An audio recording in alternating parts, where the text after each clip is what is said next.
Russia Ukraine যুদ্ধে অংশ নিয়ে প্রাণ হারিয়েছেন এক বাংলাদেশি যুবক। ইউক্রেনের মিসাইল হামলায় রাশিয়ার মাটিতেই মৃত্যুর কোলে ঢলে পড়েন ২৫ বছর বয়সী মোহাম্মদ আকরাম হোসেন। ভবিষ্যতের স্বপ্ন আর পরিবারের অভাব ঘোচাতে ব্রাহ্মণবাড়িয়ার আশুগঞ্জ উপজেলা থেকে রাশিয়ার পথে পাড়ি জমিয়েছিলেন আকরাম, কিন্তু তার সেই স্বপ্ন পূরণ হয়নি, বরং ইউক্রেন যুদ্ধে রুশ সেনাবাহিনীর হয়ে লড়াই করতে গিয়ে বলিদান দিতে হলো প্রাণটাই।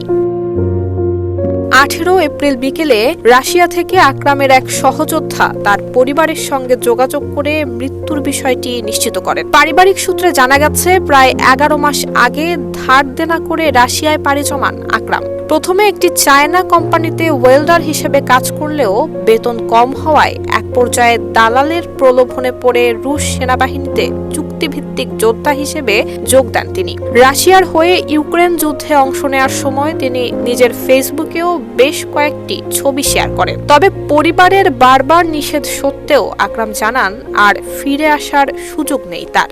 দেশ জুড়ে তোলপাড় ওয়ালটন ফ্রিজ কিনে আপনিও হয়ে যেতে পারেন মিলেনিয়ার।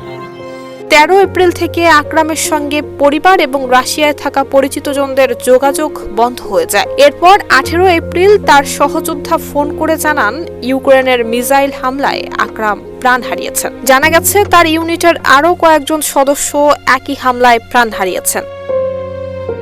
নুসরাত জাহান মেহেক, ঢাকা পোস্ট।